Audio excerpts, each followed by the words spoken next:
This time around, this is the youth edition of the Mampeule Property Masterclass, and we're looking at a very important topic, which is PropTech. And we've got a lineup of speakers. In normal instances, we would have one speaker that is an expert in a certain sector within the real estate space.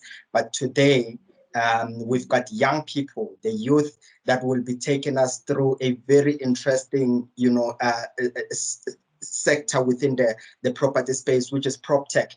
And we will be introducing the guests this afternoon. But before I do that, I'd like to welcome the chairman of the Mampeule Foundation, Mr. Rale Mampeule, who will be curating this session with me. Mr. Mampeule, welcome to the session. Thank you, Lindo, and good afternoon to everybody. I'm excited to join today. So yeah, looking forward to working with you, Lindo. I also have my own question about this. I'm going to learn from the youth today. Absolutely, that's amazing. Thank you Brian, very much. how are you? I'm good, Raleigh. How are you doing? Good to see you. Yes. Yeah. So Brian, as Mr. Mampeule has just mentioned now, Mr. Brian is one of the panelists today in this session.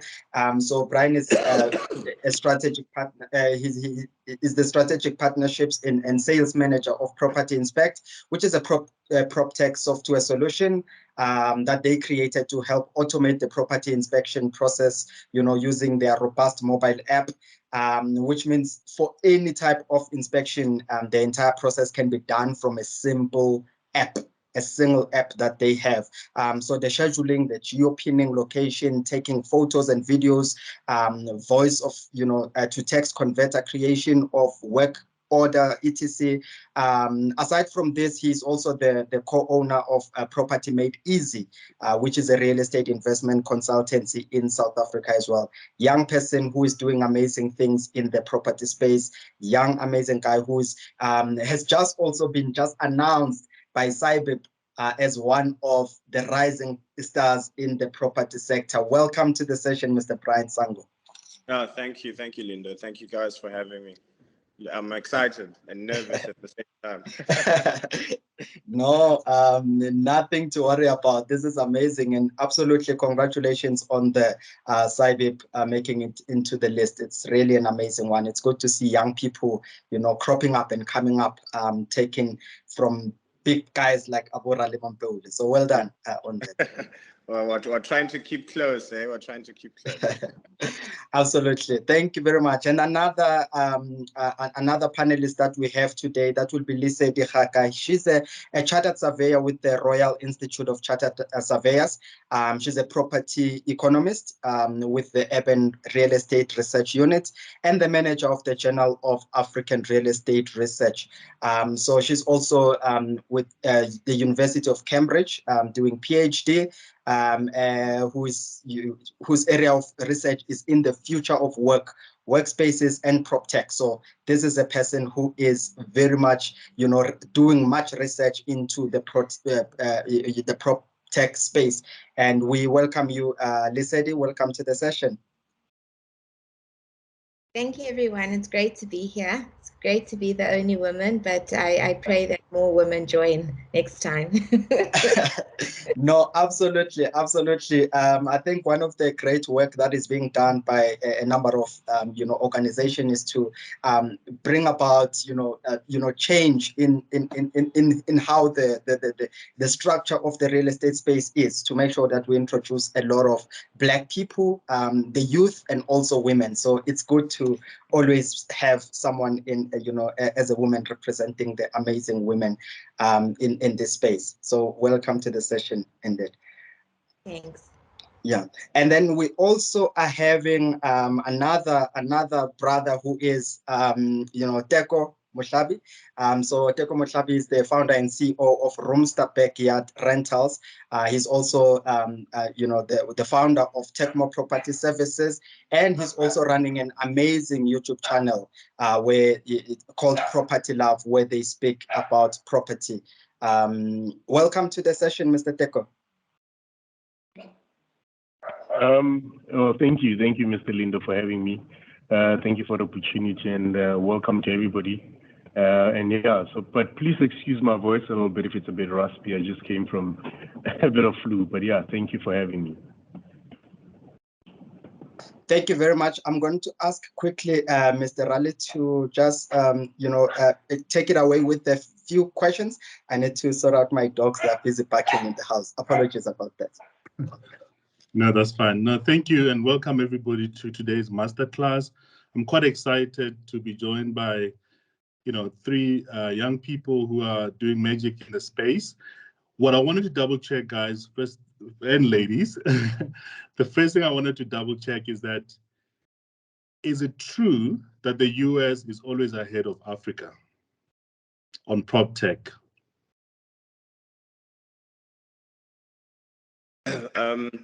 I think I'll jump in to start, because I'm sure Lesedi can give more concrete research and detail on that. Sorry for throwing you into this one, but I think to a particular extent, yes, and not to say that they know things that we don't, but it all stems from the fact that they probably have a more conducive and supportive ecosystem. So it's just easily more received in the US when you bring in any PropTech product, as opposed to an African country, because we find ourselves in a cost-sensitive market. We find ourselves with issues such as load shedding and all kinds of things. I mean, data connectivity, you name it. So it's because we have other problems in other sectors like telecommunications and energy and alternative energy, which somewhat then makes it a bit difficult to explore fully embracing PropTech and technology, whereas in America, they easily move past certain things. So I think my answer to that is yes and no. Okay, no, that's fine. And Teko, if I may come to you as well, I mean, some of our guests are here today are saying, what is this thing called PropTech? What is PropTech? Yeah, that's the $1 million question. So PropTech is basically using tech positively, in a positive manner, to either enhance or build some efficiencies when it comes to the real estate market. That's basically what it is, hence the term PropTech. If you look at, if you could just allow me to just expand it further. If you look at, let's just say, take an example of any asset, either a house or a building, a life cycle of that house or a building, it has many stages. And throughout those stages, it has a lot of stages. And throughout those stages, and the stages meaning, from design, or rather conceptual design, construction, funding, maintenance, reselling, selling, repurposing. There's a lot of stages throughout the whole life cycle of a property. And, so with all those life cycles of the property, there's inefficiencies in some manner of some shape or form. And what PropTech actually is just a tool which is used to either, enhance those inefficiencies by either saving time or saving money, or making it go much more faster, and adopting it so that, all of those can be passed back onto the user or onto the consumer. So that's basically what PropTech is. And I know it's in the past, a lot of people have thought about it as this amazing unicorn technical thing, for geeks and so forth, which is basically not what it is. It's just technology within the property space, as I've just explained, that throughout the whole value chain of property, there's inefficiencies, and what PropTech is just really trying to address those inefficiencies. And mostly PropTech is not even all the time just digital. I mean, for example, if you have to look at construction tech, that has to do with the built environment, you'll find that there's 3D, which is not 3D printing machines, which is not really a digital thing. You'll find that there's other eco-friendly materials that people use, and that's still regarded as tech. So that's basically what tech is. So it's just coming up with innovations, disruptions, in order to enhance, the way that things have been done, and to actually improve the life cycle a certain property, either, like I said, by saving time or saving costs or really accelerating the way it is done. So that's basically what PropTech is. It's not really some amazing unicorn tech, high in the sky type of thing. So that's basically what PropTech is. Yeah, Lesedi, I mean, if you want to come in on that, I think you want to expand more on that? Yes, I do. So thank you, Diko. You've explained it quite well. To just succinctly explain it. So PropTech is the use of information technology in the real estate or property industry, specifically in 3 sections: buying, selling, and property management. That is essentially what PropTech is. There are subsections of PropTech, right? So some people consider Contech or construction technology as a subsection of PropTech, and FinTech could be a subsection of PropTech. Essentially, it's using these technologies in order to improve these 3 stages in the real estate industry. So that's my first point. The second point is expanding on your first question of, is PropTech big in the US? The truth is it is. I attended the New York, it was based in New York, it was a PropTech MetaProp convention in 2019.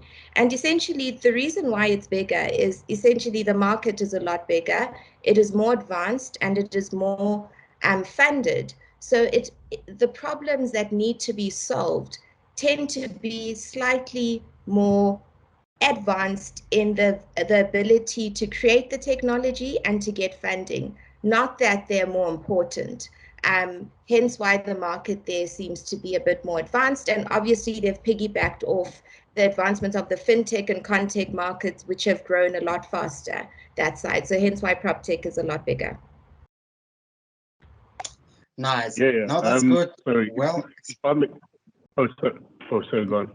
Yeah, sorry, you can go, Raliko.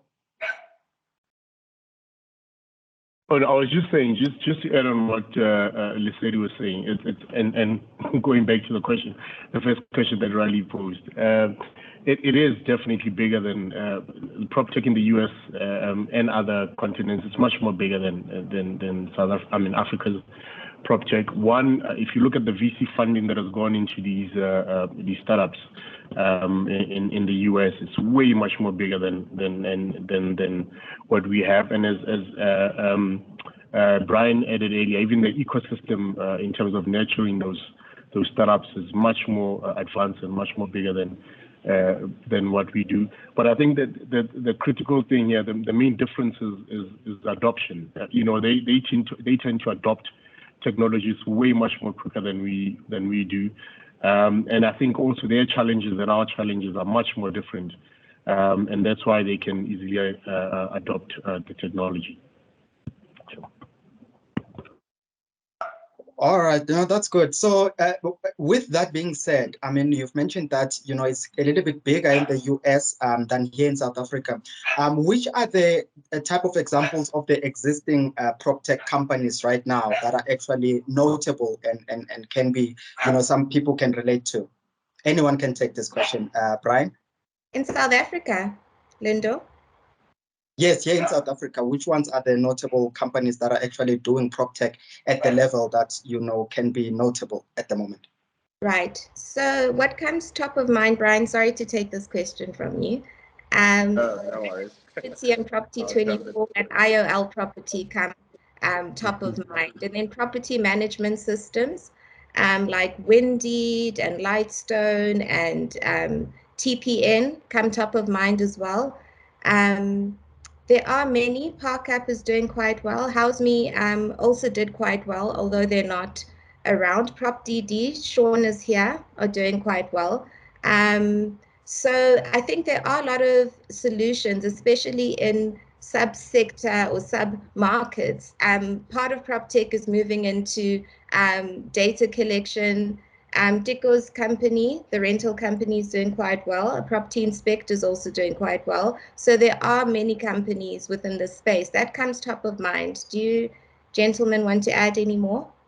Yeah, I mean, it's definitely been a space that's been doing quite well for quite some time. And you absolutely agree with some of the names that Lesedi has mentioned, including Property Inspect, which is the company that I'm with. And I think I'd love to give mention to Digs Connect as well.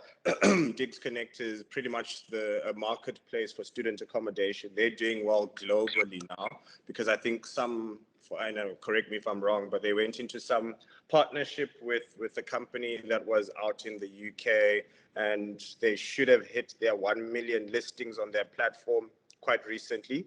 So that's been amazing. Sorry, guys, can you guys still hear me? Yes, absolutely. Absolutely. Okay. All right, because Linda's frozen on my screen, so I thought maybe I'd lost connectivity. Yeah, so Digs Connect, we've got a company called Flow Living as well that a number of you might have heard of. They're doing exceptionally well. Property management systems like PayProp, MDA, MRI, which is a bit of a partnership that they have. They're quite global as well. Room Raccoon, which is more around the hospitality space, has been doing exceptionally well as well. So yeah, like Lesedi rightfully mentioned that as an overview, there are many companies doing absolutely amazing stuff. It's just a matter of maybe breaking it down into subsectors to say when it comes to payment systems. I mean, there's Rios, which is a real estate payment platform that automates the rental collection and allocation process. They're doing very well as well. Yeah, so it's been an amazing 5-6 years, to be honest. We've seen quite a number of big names continue to grow. Nice. Just to bring in Teko there, just to find out in terms of the space that he also plays in with Roomster, how is the township, or the rooms industry where you operate with the rooms and small cottages? How is that industry, receiving PropTech? I know Brian speaks about the payment system within the real estate space, making sure that you automate the payment, people can pay via an app of some sort. How is the PropTech rolling out within the township space, especially the backroom industry? So I mean, we've when we started in 2018, it was very slow. A lot of people do not understand how backrooms and technology come together, because I think backrooms were never really viewed as an asset. But now, since 2019 and the arrival of COVID, it has really, took it to where it's supposed to be, and people are really adopting it right now. It was a great catalyst, and people are really responding to it, and people are really using it. People are finding value into it, and it's not only the landlords and the tenants that are really finding value into it, but all the stakeholders, including the municipalities, the power suppliers, the communities themselves, the micro lenders. There's a lot of micro lenders that has jumped into the space now, and micro developers. We see a lot of micro developers going into the space now, and because of the adoption of property, people now know, what they deserve, what type of units they're looking for, what they deserve, what rentals are they supposed to be paying. So all the data now is available, which is very, very important in terms of nurturing this subsector. And, it's a growing subsector. So, people are really jumping into it. Not as, of course, we would want it to be much more faster than what it is, but people are really using the solution, the Roomster, and yeah. We're moving forward with it. I think as you mentioned earlier, we are not at the point where there's payment solutions, but I think it'll come as we get more micro developers who build much more bigger flats and so forth. Because for now, the larger part of the landlords are still your mom, my mom, someone who has a back room and so forth. They're still the largest segment of the market. But there's so many micro developers jumping into the space. You see, Turf is doing quite big things. There's a big prop in Cape Town is really doing amazing things. So obviously that landscape will change, and I think we'll see much more other technologies that will help the subsector to grow. So it'll grow. Yeah, but the adoption is there. Yeah, no, BitProp is amazing. I'd actually forgotten them. They're doing quite a lot in the township sector of Cape Town. Yeah. And it's really going to change a lot of things, because as every panelist and attendee on this platform will most likely agree that there's loads of potential in the township market that is still yet to be unlocked. And yeah, we've welcomed the entrance of BitProp into the market with very big arms. Yeah, talking about the township economy, we just recently completed some research at the Urban Real Estate Research Unit on back rooms. And what was interesting to find is that developers in the township economy tend to develop from inefficient sources. So they tend to take personal loans or personal credit to develop properties, which is really expensive. So more work needs to be done in linking them to affordable funding sources, or they source from their own savings. Secondly, what we found is that rentals have not increased in the past few years. And how rentals increase with backroom properties is if tenants can see an improvement, a physical improvement to the space. So if the landlord has installed new tiles or new whatever, then rentals increase, which is not in line with the general economy. People aren't aware of inflation and rental increases. Landlords aren't aware of those things. So some education and support needs to be given there and to tenants. So rentals are quite flat. What we found is that their collection of rentals is also quite dated. So it's a physical collection and reminders via SMS or knocking on people's doors. So some haven't even tracked or aren't able to track when people have paid, on what day, how much they paid, what excuses they gave. So those efficiencies in the property management systems that we already have with TPN and all of that need to be adopted for the township market, because we need to track how much they're collecting, when they're collecting from whom, reminding those people, because everyone has a cell phone. So it doesn't even have to be via laptop or anything. We can literally adapt it to the township market, and that data is invaluable because that market is a lot bigger than the formal South African market. So that was some interesting research. I'm happy to talk to Diko about this afterwards, but more PropTech needs to be done in that sector.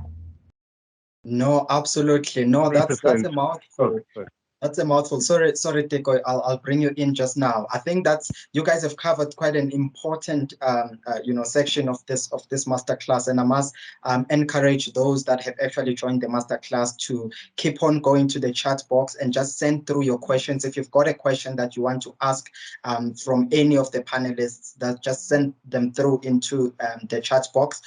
Also take through some of your takeaways in terms of what you have learned today, what you have gotten to understand today, and you can share that on your social media platforms and make sure that you tag the Mampeule Foundation. This is the Raleigh Mampeule Property Masterclass. We host this every 2 months, and we ensure that we bring people that will bring the information that we are getting today. It's quite important that we learn as much as possible about the real estate space. And you guys have just mentioned something very key now about the township real estate space and how the entrepreneurs in the township real estate space not at the level that they need to be. And you, Lesedi has just mentioned now about research that they are conducting or have conducted. I'm interested to find out what sort of level of education do people need to do to get into PropTech? Is there, sometimes with real estate, you need to be regulated before you can sell properties. You need to be, have your certificate and make sure that you are regulated and all of that. But to get into PropTech, because we're talking about apps and property management, do you need some level of education in the real estate space to get into PropTech? Sorry, Lindo, just before maybe Lesedi or Teko or Brian answer, let me just welcome some of our guests that have joined us today, including, I see Sean is here. Sean is quite involved in the property tech as well. So at any given time, you're welcome to step in. We'll obviously give everyone a 10, or most people a 10 today. but I just wanted to acknowledge some of the people that have joined us. Yes, yes. No, absolutely. Welcome, everyone. We will be allowing, obviously, people to come through and ask their questions live on the session to us directly. Please draft down your questions. In the meantime, you can also just interact on the chat message box. So back to the question, guys. Who wants to take it first? The education. Okay. I'll jump in very briefly on that one. I think I'm answering the question and also trying to highlight the opportunity that the PropTech sector presents, because whenever people think of their involvement in property, they always think of it as from a practitioner perspective, whereby you enter the space so as to sell or lease out property, be it commercial, residential, you name it. And then from a buyer perspective, whereby you're obviously buying the property to either rent out or you're buying to resell over time. And and that's why we've often, as the youth, highlighted that the industry has so many barriers to entry, because on the practitioner perspective, you're looking at certain licensing and compliances that you need to meet. So space. From the buying and selling perspective, you're also looking at the money aspect, where not a lot of people, not a lot of youths are in a position really to make the most of opportunities lie in the space because of affordability, which is a big thing. So you can almost look at PropTech as an easier entry point into the value chain, because, to be honest, there isn't much. It's not as difficult to enter the PropTech space as it is to be a practitioner in South Africa. And I so happen to play in both spaces, and I can attest to that, because it took so much time to get any form of visibility when you come in, because of all the necessary hurdles and red tape that you have to go through. Whereas from a PropTech perspective, it's really just a firm understanding of what solution you're presenting. So you definitely need to know what problem you've encountered. So I'd say some form of experience within the property space would be vital, because you're obviously trying to bring a solution to an existing problem. Otherwise, the reception of whatever offering you're trying to introduce will most likely not be that great. So perhaps you've noticed, like we've already highlighted, let's maybe just touch on that. We've noticed that, yes, in the township market space, either communication between certain parties could be automated, either the payment aspect could be automated, or what marketplace can we create, etc. So it definitely would take someone who's been active in the township space when it comes to those elements, for him to highlight, okay, these are 3 problems I've identified. Surely, if I could come up with a solution for A, B, C, and call it Brian App, then I'm going to help all my relatives, all my friends, all my neighbors, because we all have the same problem. So it's familiarity with the market, familiarity with what problems that market faces, and then thereafter bringing about a solution to that problem.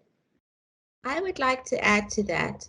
I would like to add that in order to get into PropTech or create a PropTech solution, you need 3 players, right, on your team. The first player is someone who has experience in property or knowledge in property. So it either could be a property practitioner, a developer, someone who's related to property and the app. The second person is a technical experienced person in information technology, i.e. a full stack developer or someone who has actually developed some sort of tech. The third person, that's key, is a financier or someone in finance or someone who understands markets who can raise the funding for you. Those 3 people I found are key in a PropTech team, because I've been through rounds of funding where you're trying to raise funding. If you do not have the person who understands the market or the property person, it is unlikely on your team that you will raise the funding. To be fair, if you don't have the contacts to get to the funding, or someone who understands the financial models, how you're going to scale and make money, it's likely not going to work. And if you don't have the person who intimately understands the tech and how it works, you're likely not going to succeed. That has been my experience. We can debate it back and forth, but just on a really high level, I think those 3 people are key on your founding team. And so before you go out there, some of us went out there as property practitioners and we thought we could do it all by ourselves, and we soon learned that you actually need a team. So that's my 2 cents. Awesome. That's amazing. That's a good one. Yeah. So just to, yeah. Oh, sorry. Go on. Yeah, Teko. Yeah. No, go ahead, Teko. No, I just wanted to just quickly add on and echo the words of both the speakers. You know, I think really great point. What I just wanted to say and just sum it up quite quickly is that number one is, if you're trying to get into the space, you really got to have some sort of knowledge. You don't have to be, you know, have a BSc or whatever else, but at least, you know, we're living in the Google times, and in times where you can Google and find out what is going on. So that's number one key, have a little bit of knowledge, do a bit of background. And, you know, number two, I'll go back to my earlier point, is that there's inefficiencies in every area of the value chain. And once you know, just try to pay attention to these inefficiencies, you know, and where the inefficiencies are, there lies an opportunity. And you know, where there's an opportunity, then you can therefore, you know, then start dreaming about how you're going to do it, and then, you know, start putting in all those, focusing on those areas that you just mentioned, on getting a team and so forth and so on. So, but those were just the 2 points I just wanted to add. Thanks. No, that's great, guys. I mean, I just want to double check here to say that maybe in just you know, less than 30 seconds, Teko, Lesedi, and Brian, why don't you just quickly tell us specifically about your business, and just in sound bites and just a quick brief one, so that we sort of understand the approach that you've taken, because obviously you guys these businesses are growing, but they're out there, and you can see that you're already making a difference out there in the property space. So maybe we can start with Lesedi. Great. So my business is linked to my PhD research at the University of Cambridge. So it explores the workspace market. The inefficiency before COVID that I saw was that there were small businesses that had long-term leases and office spaces that couldn't afford them. So perhaps they took on a 5-year lease, and in month 12, they couldn't afford them anymore. On the other side of the market, there were small businesses that wanted to occupy that workspace, but did not qualify with the redefines and growth points of this world. So we created a sub rental market to match those businesses to space. Post-COVID, we realized that everyone wants a flexible workspace anywhere within a 1 kilometer radius of where they live. And there's plenty of workspaces around, from hotel lobbies to restaurants to physical workspaces. So my study and my business is to match people to flexible spaces wherever they are in the world, starting with Johannesburg and London as key research areas first. And we want to get our matching model really well. So come up with a great formula so that when Rally's in Johannesburg, he has the same experience going to New York, finding a workspace, rather than him having to look everywhere for that. Because what we want to do is track from a user point of view how much someone uses for workspaces all over in a year. So we can say Rally spends 100,000 Rand on workspaces, 10% in coffee shops, 50% in physical offices, and then advise the government and employers as to where their employees are occupying workspaces, how much they're spending, so that they can consolidate and figure out what their physical office space needs are and flexible office space needs. So that's my business. That's amazing. High space. Thank you. That's amazing, Lesedi. Are you in the UK now, or you still decide? So I'm still this side. I'm leaving in September, but I'll be in between the UK and South Africa. So if anyone has contacts in workspaces or people who have abundance of office space or hotels or whatever, let me know. And anyone who wants to be part of our trial as a user, thank you. Fantastic. Teko, please tell us about your business, and then we can come back to Brian as well. Yeah, okay. Thank you for that. So my business is it's Roomster Backyard Rental. So it's basically a digital marketplace where we sort of like foster a connection between landlords and tenants digitally through our platform, and we operate solely in the backroom market. The business was started in 2018 when we noticed the growth in this amazing and enormous growth in the backroom market, and people were still doing door to door at the time in terms of getting connected. So we founded Roomster, and what we basically do is that's stuff from our primary goal is to connect landlords and tenants. So we basically a listing platform, but you also so as we started digging into it and really going into the business, we realized just how much education was lacking into this market. So we started helping people with lease agreements, management agreements, and that type of stuff. So that's basically what Roomster does, and we really want to grow this market, help this market grow, because it's a market that's really going to grow whether we get involved or not. And like there was a report by the Design Action Group about the backrooms the other day. And they talk about whether we take the high route or we take the low route. Either way, this market is going to grow. And the high route is basically educating people, making sure that they submit plans, making sure that they're compliant, making sure that tenants get the worth of their money, making sure that landlords are bankable and can be able to go back and ask for more money from all the finances and so forth. So that's the whole point, and we're really trying to grow this market and get it to where it is. And the low road which you might take is that because if we don't do anything about it, it's going to grow either way, and we're going to have rooms that are not safe, rooms that are not compliant, and so forth. So that's basically what Roomster is trying to do in the backroom market. So yeah. And Brian. Thanks, Deco. Yeah. Thank you, Raleigh. So I'm with Property Inspect. Property Inspect is basically your aspirin. Yeah, I normally term it your aspirin to your inspection headaches. And in all honesty, when we first broke into the market, we had taken note of issues that the Rental Housing Tribunal was dealing with mostly, which was around payment of deposits, so of rental deposits. So we did break into the residential space, particularly trying to just present a cloud-based solution and mobile app that our users could use to carry out their move-in, move-out inspections. And because now if it's cloud-based, you minimize chances of those reports and physical evidence being lost when you get to the end of the lease period. And now you don't have to deal with the hearsay from all parties involved, because the app allows for capturing of photographic, video, and audio evidence to attest to the fact that the condition of a certain property at a certain time was indeed what it's said to be.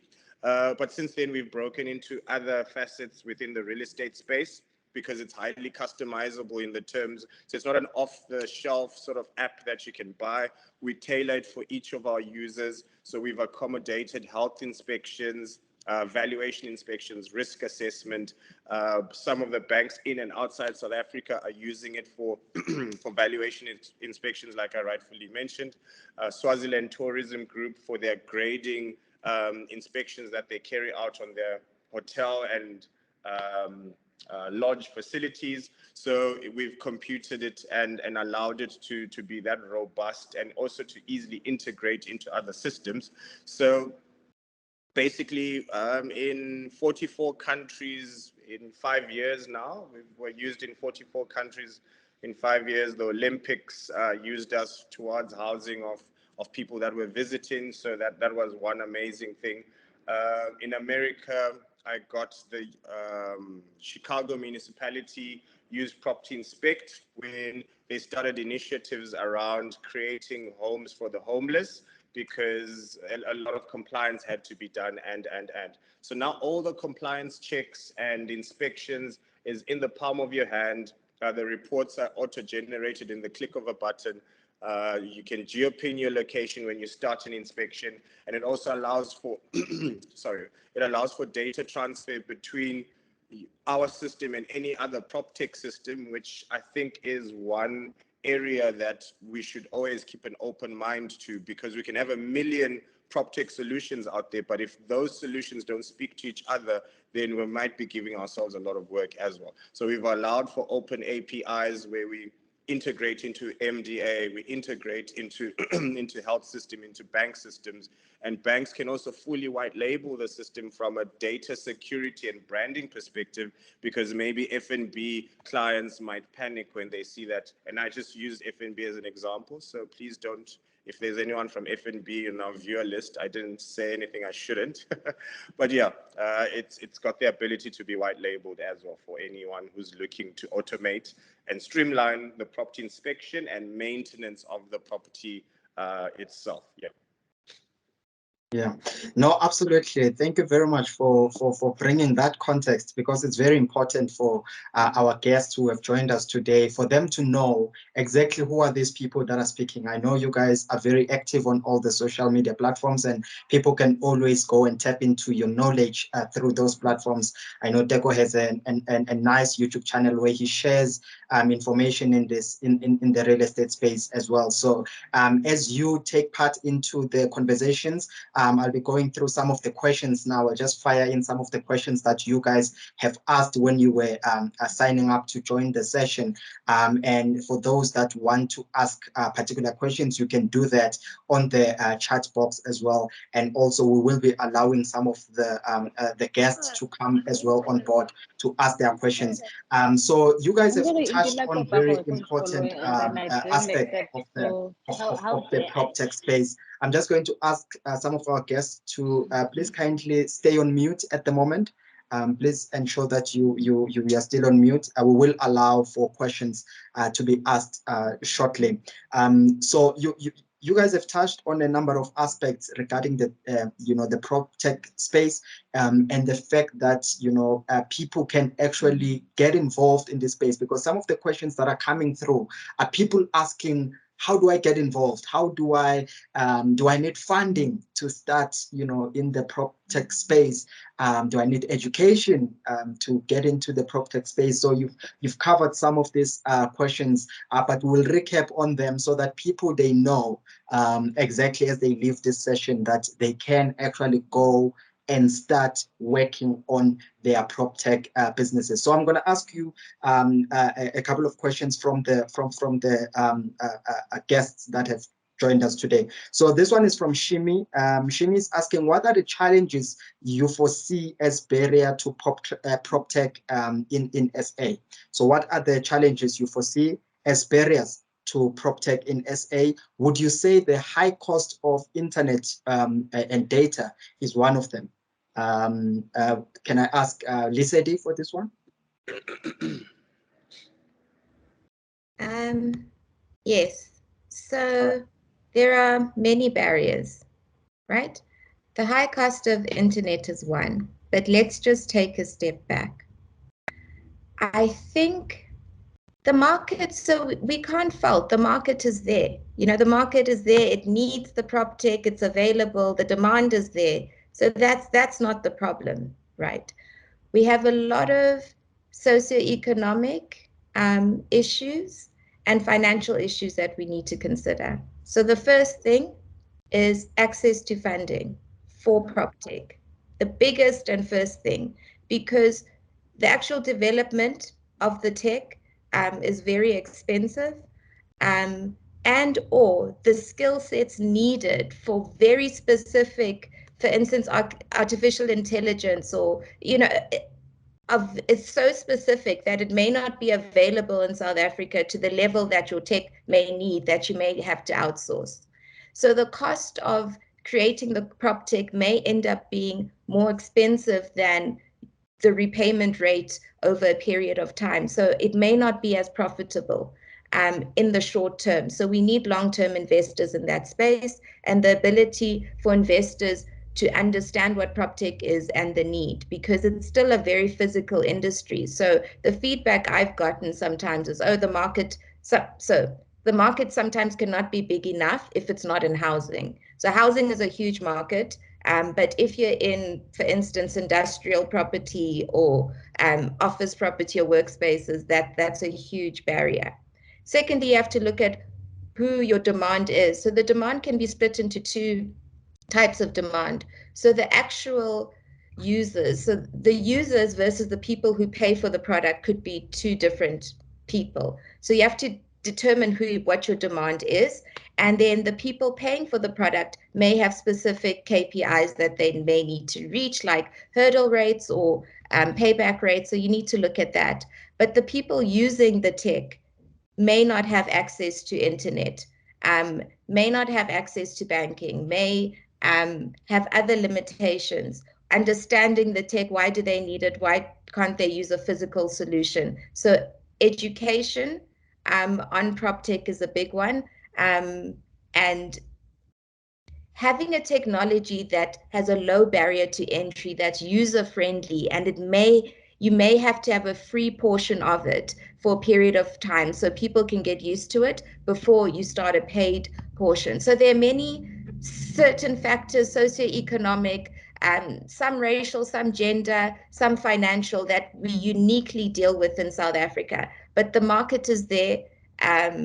It's just the other factors. Yeah. No, 100%. I'd like to add very briefly to, I think Lesedi has said that very clearly, and I fully agree.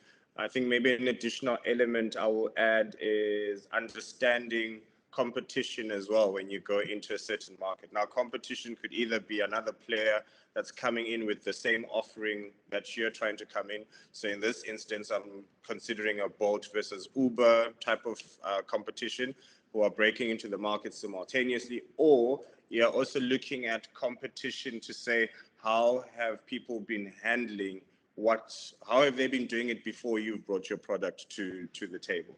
So because now you're dealing with trying to get people to do away with what they're familiar with. So familiarity is a big hurdle in South Africa, because now someone I'll use my offering for an example. I'm going to a property manager, an inspector who's been using clipboard, pen and paper for 40 years and considers himself an Excel spreadsheet guru. And I'm saying, listen, there's a much easier way to do it. So understanding the viewpoint of how they see it, being the market that you're trying to attack, is definitely crucial, because that way you can position your offering from a value proposition, and as opposed to just saying, add this to your current tool set. But now you're saying, listen, this will save you time, this will save you money, A, B, C, D. Also, just understanding the demographic in whatever area you're looking to go into. Is it going to be easily adoptable? Is it going to be easy to use? I mean, our system works fully offline, but imagine you introduce a PropTech solution in a very remote part of the country, and the connectivity there is a huge big deal. You might really feel discouraged and think the market is not well receiving your product, but it's because you forgot to highlight, or you forgot to look into what challenges you might face when you go in there. Or you go into a market where people need to have the latest iPhone for your app or whatever it is to be compatible. So are you going to ensure that your offering is available even on entry-level cell phones or entry-level gadgets? And why? Because again, we're going into a price-sensitive market, which is not just South Africa, it's the whole of Africa. So telecommunications, load shedding, people don't have this and that. And so, yeah, those would be, it's just understanding what the barriers would be, because people that have been doing it differently will not just all of a sudden adapt what you're bringing to the table. So once you have a firm understanding of that, you can better position and introduce something new to that sort of market. Yeah, that's all I'd like to add for now. Awesome, Mr. Teko. Challenges that are exist in the PropTech space? You mean challenges in general? Yes, just in general, and also just adding on top of what Brian and Lesedi just mentioned. Perfect. All right. Yeah, of course. Yeah. So the challenges that exist, I think Lesedi named them earlier on. If you, depending, of course, what type of business you're trying to get into, what type of PropTech solution you're trying to bring to the market, getting the skills in terms of developers and so forth, it's not really easy in our country. In fact, into the whole continent, it's not really easy. You always, most of the time, you have to outsource from other European countries and so forth. So developers are not cheap. So to get into it, it could be a little bit expensive. However, that should not discourage you because I think in terms of we are a very young continent with a lot of young people in it. And a lot of young people have cell phones with them all the time. So in terms of adoption and really getting into using a solution, I think that could easily be adopted. However, if you jump into the commercial real estate, that's where a little bit of challenges are when it comes to adoption because, as Brian mentioned earlier, you have a lot of people who've been doing things in a certain way for 20 years. And, if it's not broken, why fix it? So, it's a bit of a challenge for them to adopt. But once they get into it, then, and they see the value of the solution, then it's easy for them to jump into it. But the biggest hurdle or the biggest challenge really is, if I can say, the government or authorities. I think those are the people that really need to be educated about PropTech more, understand what it is, how it works, and how can it help us, so that we can change legislation and some of the things that are barrier to a PropTech. I mean, for example, I still don't understand. If there's one thing that I really, as a property investor, that I cannot stand, is this whole back and forth of offer to purchase. The back and forth of offer to purchase, and that the offer to purchase has to be written, it has to be in writing for it to be binding. It's really something that still baffles me. And, so many people have tried to come up with PropTech solutions to try and solve that, but our legislation clearly says that you cannot use other signatures and that type of stuff.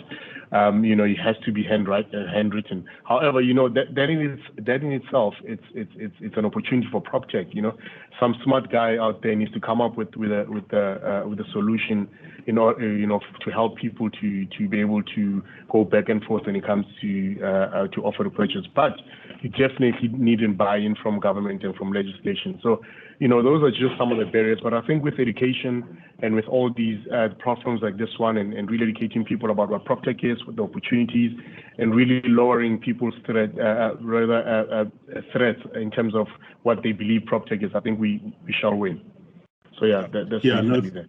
I think that's thanks, Deco. So I think let's take an opportunity now to sort of engage with our guests today, and maybe I'll start with Sean. I see Sean has raised his hand a while ago.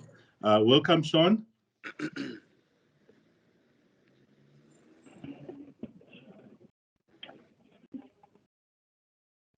He probably raised it long time ago. Come in. Sorry. I was trying to find the unmute button.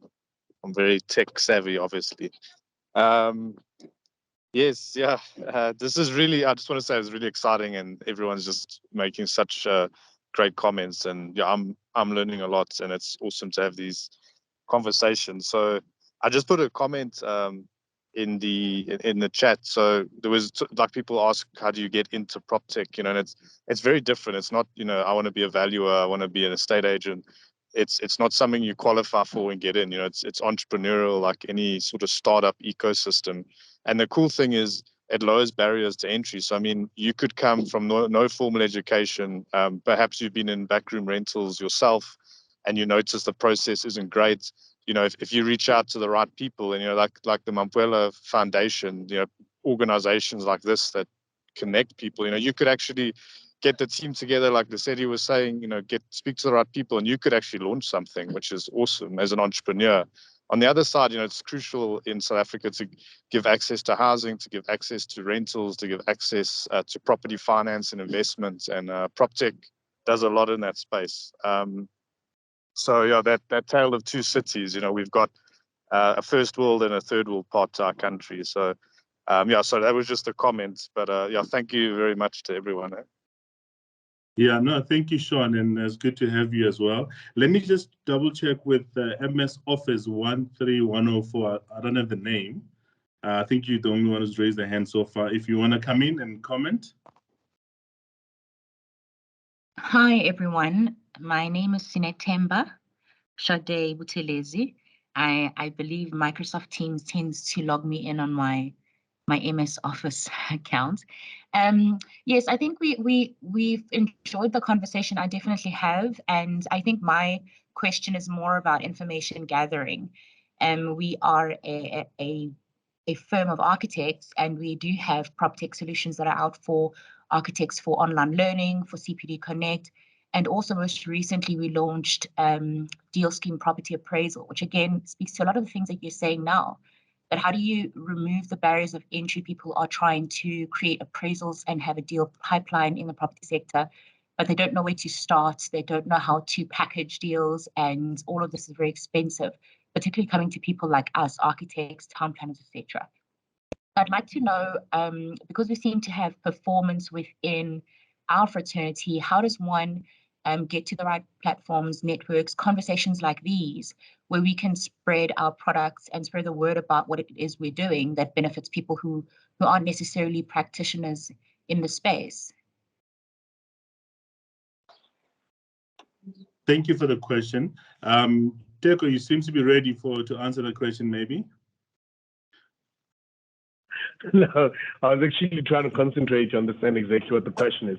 But I think if I understood the question properly, she was trying to understand how to reach a bigger audience and how to reach people that are not necessarily in the architectural space. And is that right, before I jump into the question? Because I was a bit confused by the question. Yes, that's the perfect understanding.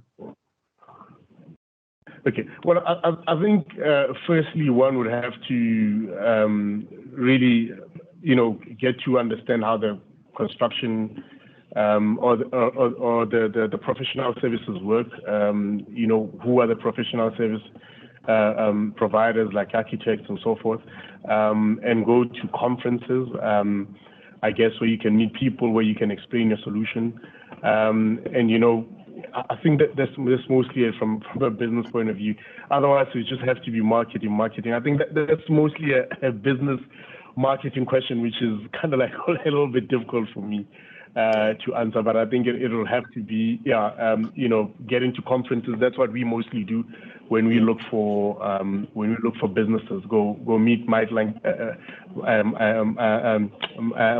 people.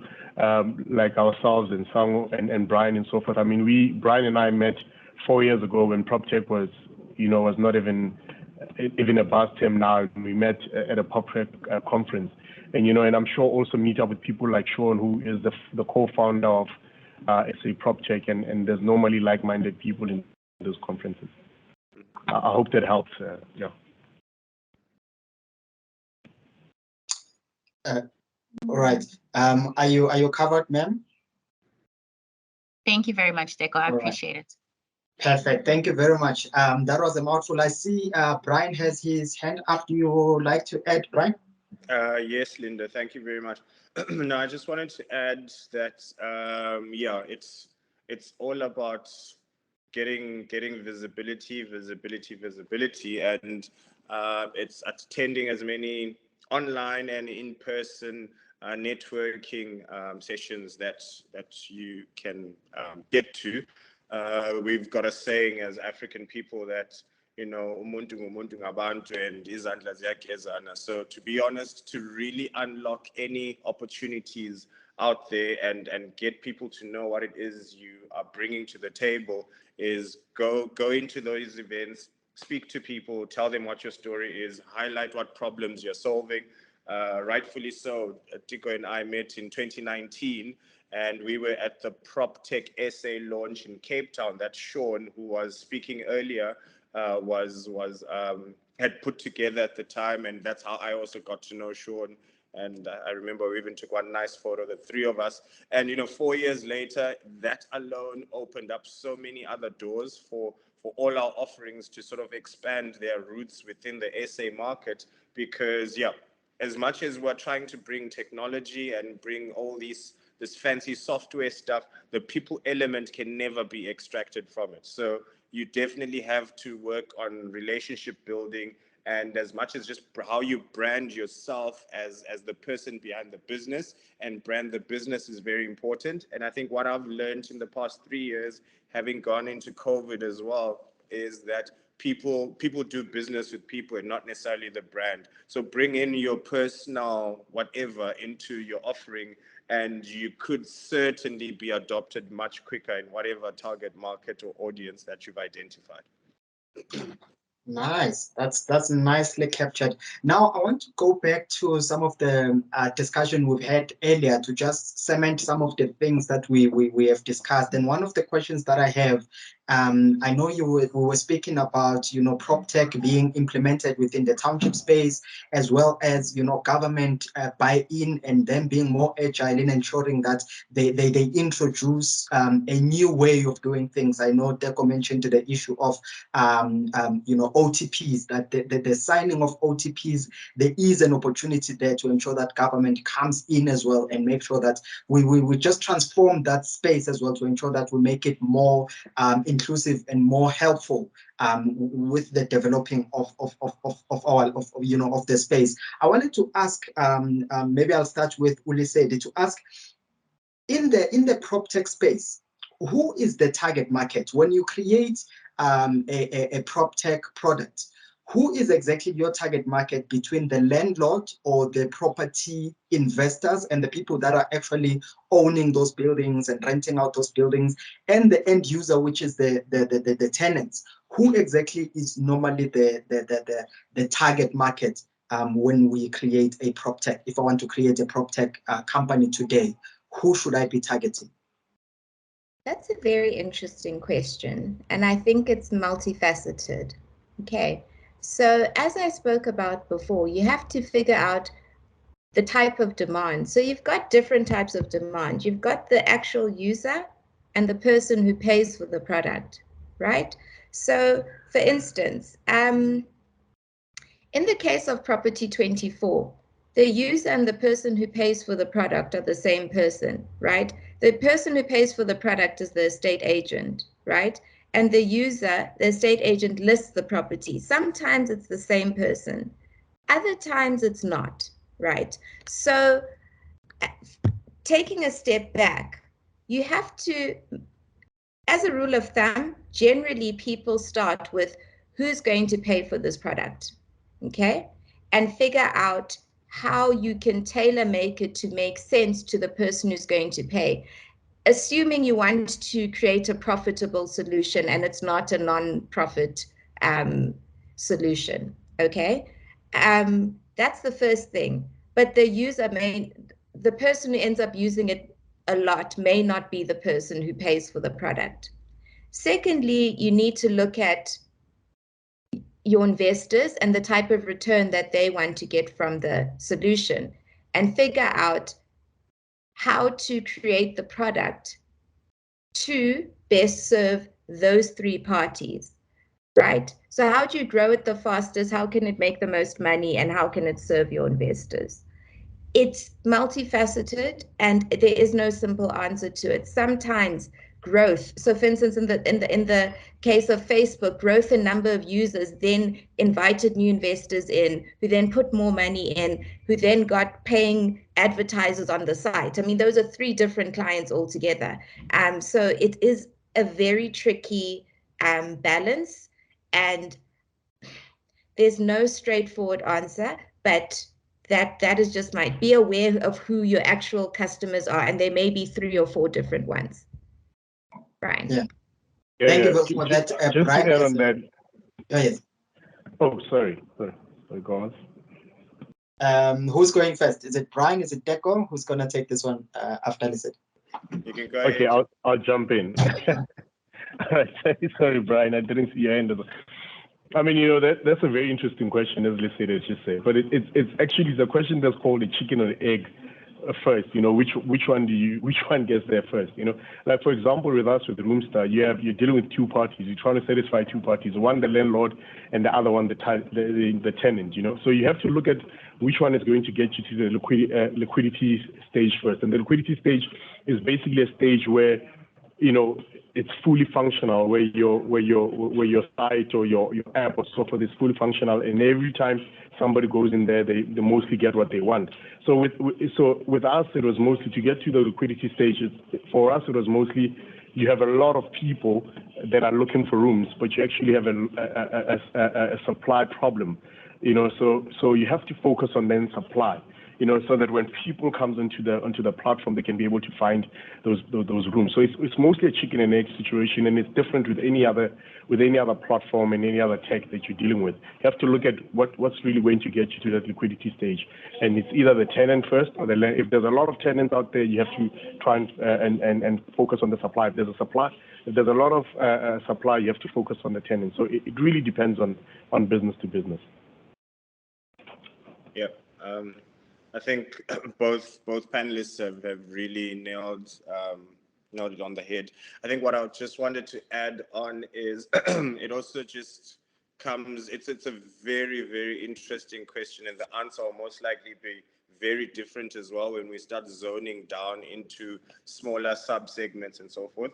But it's understanding who stands to benefit from whatever you're bringing to the table, in relation to whatever pricing model you've introduced. So who stands to benefit from your offer, but whom are you trying to recoup that money from? If it's obviously a paid product, which I'm assuming for 90% or 99% actually of PropTech solutions would have to get someone to pay for something. It might not be completely free.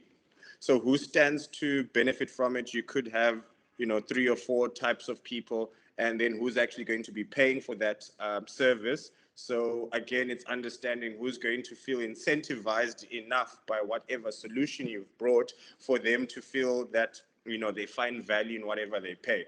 Now, I'll give you an example of what I mean. We could take a Prop24, for example. Now, Prop24 is a marketing platform, right? Now, when you start out, you obviously need to get people to list whatever properties they have on that platform, and people that stand to benefit are people that are seeking to buy or rent out properties. But who, in your mind, when you go and you're creating a Prop 24.2, let's call it that. Now you need to understand, okay, who exactly should, in the beginning stages, should I try get as many companies to list their properties on my website, and then I recoup my monies or some form of a fee from those that benefit from what they find on this website. Why? Because those who control the stock control the market. So by already causing a barrier to the people that bring certain products to your platform in the initial stages, you may be shooting yourself in the foot, because now you don't have much of a marketplace in any case. So it's really trying to understand how you're going to make money off your PropTech platform, and if you can get to a model where maybe each person that stands to benefit pays some form of fee, then you kind of solve that equation for yourself. But yeah, it varies from your plan, your marketing strategy, your growth strategy, and just what your barriers will be as you move along.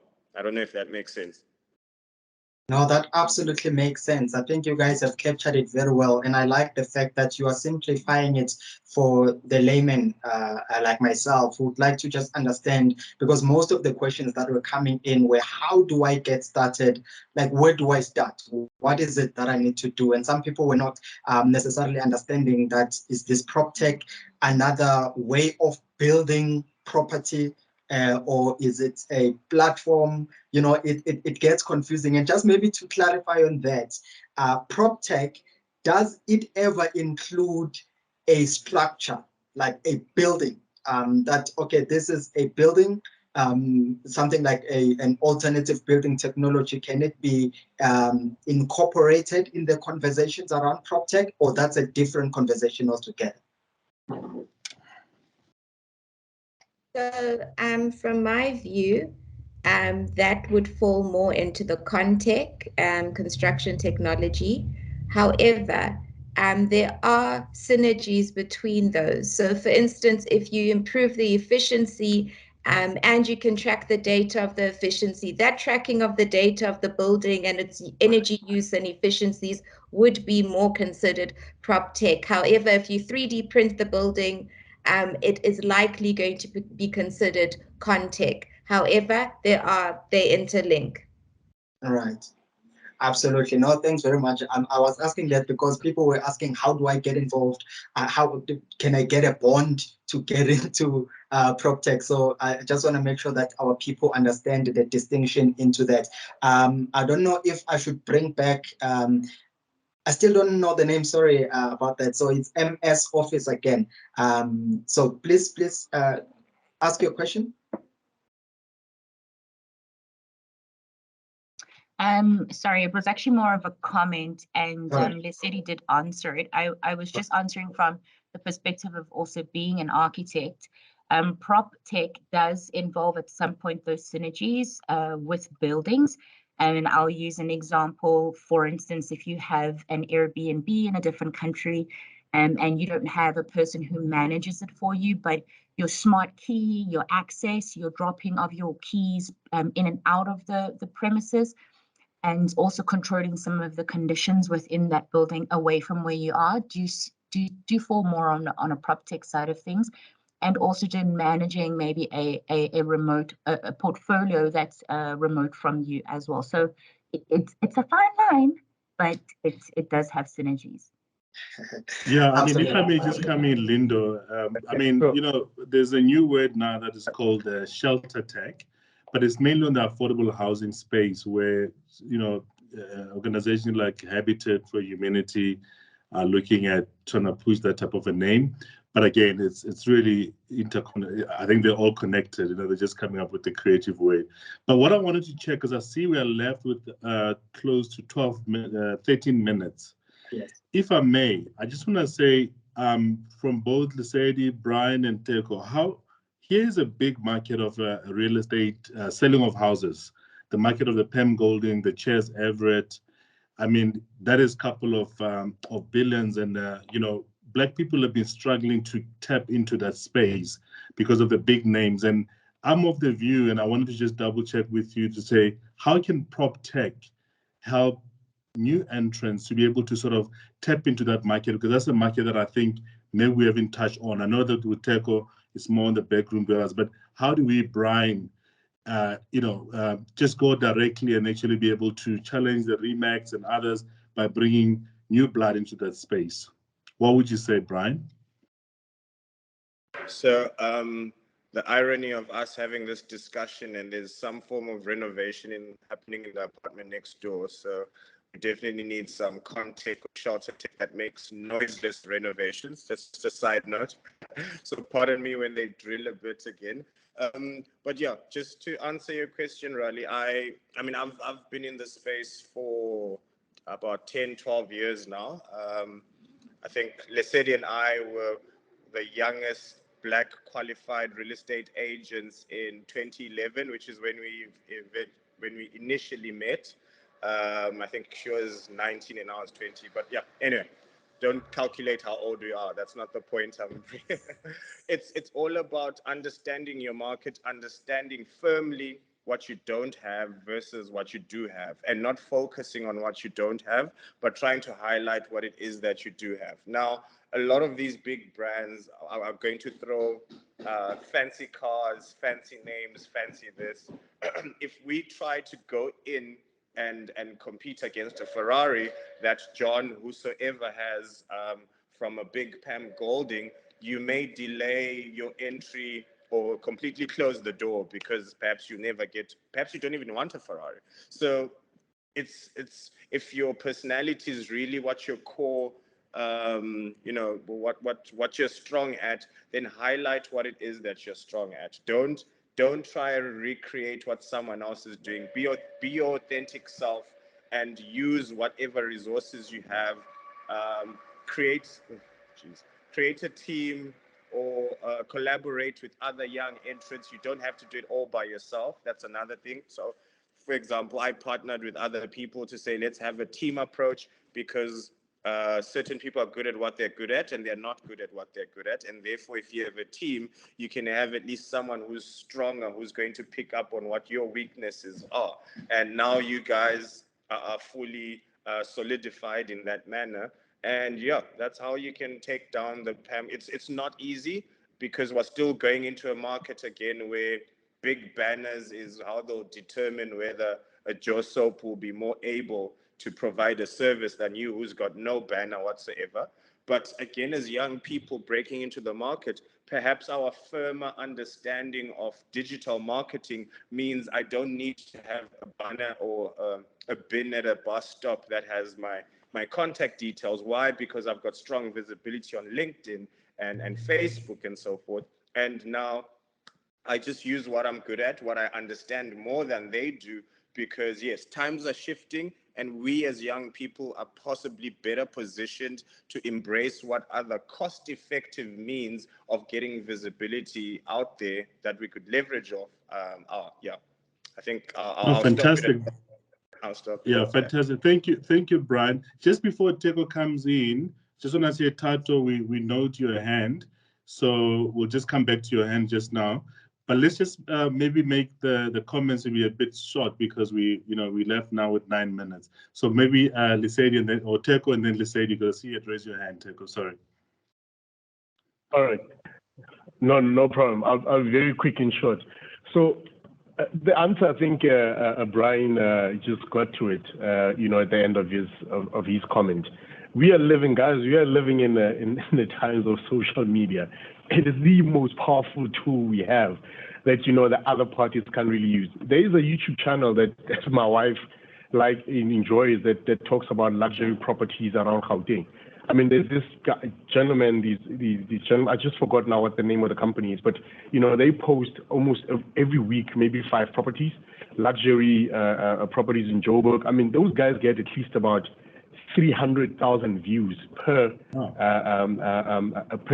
post or listing, So we are living in the times of social media. Rather than making dancing videos, TikTok is a really powerful tool to market. Facebook is a really powerful tool to market. Instagram is a super powerful tool to market. So I think, those days are over. PropTech is here to stay, and those who actually don't use it will actually vanish. And I think we should really take advantage of getting into using these tools. I mean, the barrier to entry on using TikTok and all those platforms, the cost is almost zero.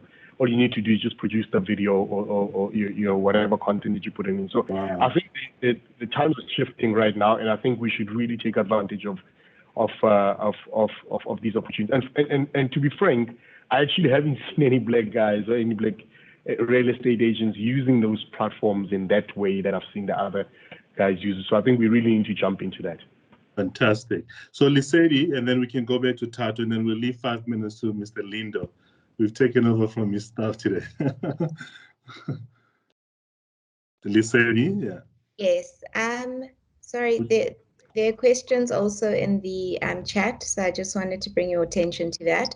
But going back to your original question, when I ran my brokerage, what I found was that a lot of the costs go towards marketing. So if there's a way that you could take out to reduce the marketing costs using social media, as my esteemed colleagues have said, and reaching your clients directly, because what you need to show is results, that you can actually sell their properties, that you can actually rent them out, and that you can do it better, faster, and more affordably than anyone else. We think using social media is the way, and using your networks, and perhaps creating an app. Zillow has done it really well in the US, among other apps. So you don't even have to reinvent the wheel. Just learn from exactly what they've done, create something similar, and get it done. So that's my comment. Fantastic. Then Tato, then Linda will deal with the questions that are on the inbox. Tato? Hi, everyone. Thank you for the opportunity. I think Teko will help me with this one. There's a lot of the property in the townships that they build the bedrooms, but they're not on the plan, most of them. So Teko, do you service such customers, and would maybe that be an opportunity to create a, I don't know, something that will help all those Mastende to put their properties on the plan, because when they're trying to sell, you find that the rooms are not on the plan, and then they lose out on or they end up deciding not to sell anymore because they're going to lose out if they sell without the rooms being included. Thank you. Yeah, hi Chato, thanks for the question. So yeah, I mean, it's a big problem. It's a big problem. Number one, you remember when I spoke about taking the high road or the low road, and really taking the high road is exactly what you just mentioned. Trying to help people to be compliant, try to help people to submit their plans and do their buildings right, to use the right professional architects and structural designers and so forth, and to use the right contractors who are registered. You know, and fire guys and so forth. But you know, if there's a report that was done by a company called a Design Action Group, which really talks exactly to this. That one of the reasons why a lot of people are not compliant is because the municipality himself and the approval committees and so forth also are really quite frustrating. People see it as I mean, if you're trying to build 2 bedrooms that will, I don't know, maybe cost you like 30,000 rand, and now you have to go pay somebody for architectural drawings and pay money to submit those plans, and then of course, and then the wait is very long. You know, you're looking at least about 6 months to about a year. You know, so that's also quite frustrating for the developers. That's why we find ourselves in this mess that we are on now. And there's been some really helpful people who have tried to lobby with all the stakeholders and the government and so forth to say, look, why don't we actually come up with generic architectural plans that are for free, that you can easily give to people that are building bedrooms, because they cannot, first of all, the cost of just getting an architect in that space it's really quite expensive. So why don't you come up with such, and you know, why don't you just not let them pay for a submission of plans if they're building up to a certain square meters. So there is that on the way. People are really trying to. There are groups who are really trying to solve that type of problem, because it is a big problem. Title deeds, it's a huge problem in our country. That's why I'm actually one of the. Sorry, if you just allow me to quickly, one of the PropTech innovations that I'm really excited about is people who are coming up with blockchain technologies for land registry, because it's a big problem. I mean, we even have people don't have title deeds. People can't find title deeds. You know, a lot of RDPs that are handed to people, there's no title deeds, and therefore people cannot sell the houses. They cannot use them as collateral. And so, you know, I'm really excited to see all these blockchain technologies that will enhance and help with land registry. I mean, to show you just how much a big of a problem is, we have a whole show on Moja Love or something that says Giti Love, something like that. And most of the time, people are fighting about title deeds, and it's a real problem. And it starts from all those problems where people, number one, are not educated about whether they're supposed to even submit plans. What are they benefiting from submitting those plans?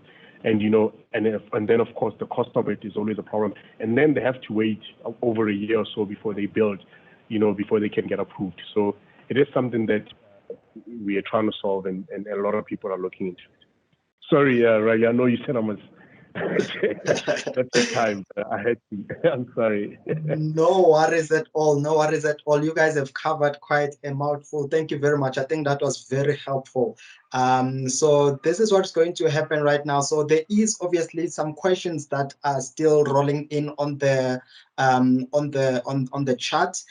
Maybe Yeah, okay. What I will do is I will just ask at least one of them, and then after that one, we'll just roll on it, and then we're gonna ask the CEO of the Mampeule Foundation to just give us the vote of thanks and also the closing remarks of this wonderful session today. So, and the question I'm going to ask is one that I wanted to ask initially before we close off, around the investors.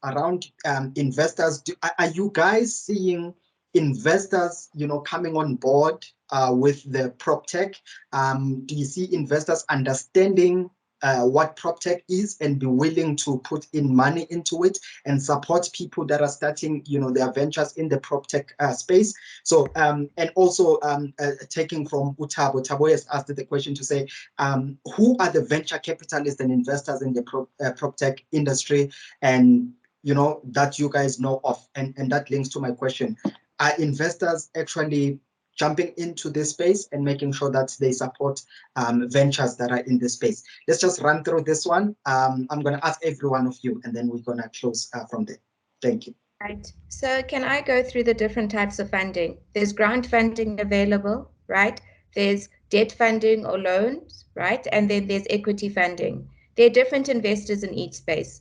The grant funding, there's a lot of funding with the government and tech spaces within the tech environment. So Google government tech funding, I forgot the names, but there are quite a few, right? And then look at accelerators that offer, a lot of them offer grant funding as part of the accelerator. One of them that I know is the E2 Accelerator. It's an Alan Gray company. TIA, the Technology Innovation Association, NYDA. So there are a lot of grant fundings available. The issue that you'll find, though, is that perhaps it's not enough, or that it's linked to a certain outcome that you may not be able to meet because it's not profitable quickly enough. So just look at the grant funding. Second, debt funding. I know Telkom has an innovation fund. Government has a lot of cheap loan funding, but you have to prove that it's commercially viable, that you can pay it back, some of it within a period of time. So just make sure that your financial models are on point. Equity funding is the tough one that I found. So what I found is the easiest is finding a developer or property guy or someone in the industry, and unfortunately it's a guy. Side note. So yeah, finding someone in the industry who's been in property, who understands it, who wants to put an equity funding forward. So look at the big funds, the Redefined Growth Points of this world. Find an individual who you can talk to, who then may be able to allocate enterprise and supply development funding towards you, or grant funding or equity funding. And it is not easy. Give yourself 6 to 12 months to raise funding. Don't give yourself 2 to 3 months, as everyone tells you. A lot of PropTech is self-funded, so try and get a few co-founders together, put together some money. If you do have a property, refinance it if you can, put your money forward, because at least you'll get your rental from your property to cover your bond while you fund your PropTech venture. So that's just my 2 cents on funding. Awesome. Thank you very much. All right, maybe in this last section, before we bring in the CEO of the Mampeule Foundation, Mrs. Makenze Mampeule, who's going to give us the vote of thanks, let me just ask Keko, please tell our people, how do they connect with you on LinkedIn and a YouTube channel? What do they search for?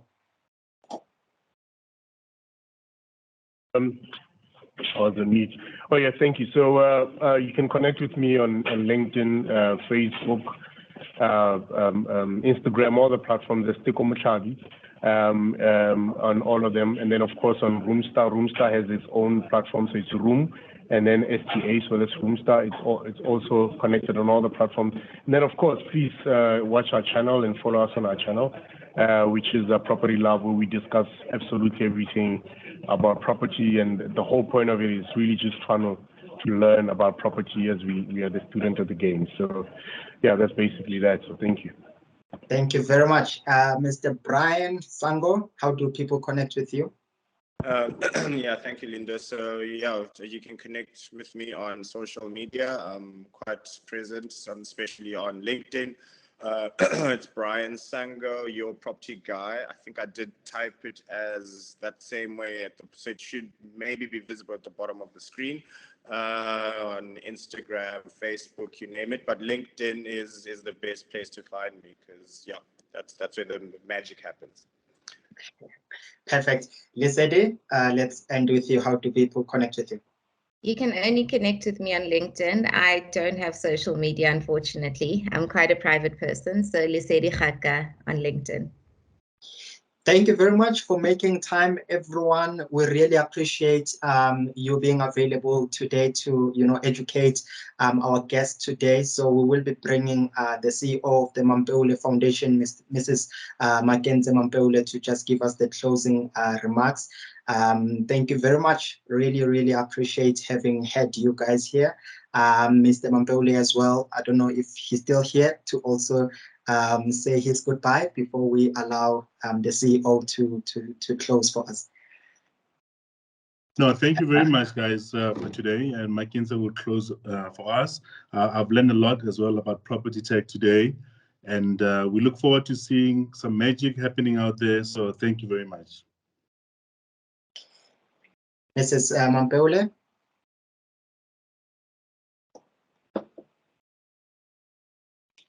Thank you very much, Lindo. Lesedi, you are not the only woman, so I'm here with you on the platform. So the females are very well represented. Thanks to everyone that joined the masterclass today as we wrap up Youth Month. I know that the youth is always finding new and innovative ways. So I'm glad that as the Mampeule Foundation, we're able to put something in the platform that they are now exposed to and they can explore. So thank you very much to our panelists, Lesedi, Brian, Dego, and Mr. Mampeule himself. Thank you very much, and we hope to see you next time. Thank you. Thank you, everyone. Cheers. Bye-bye. Thanks, and bye. Thank you. Cheers.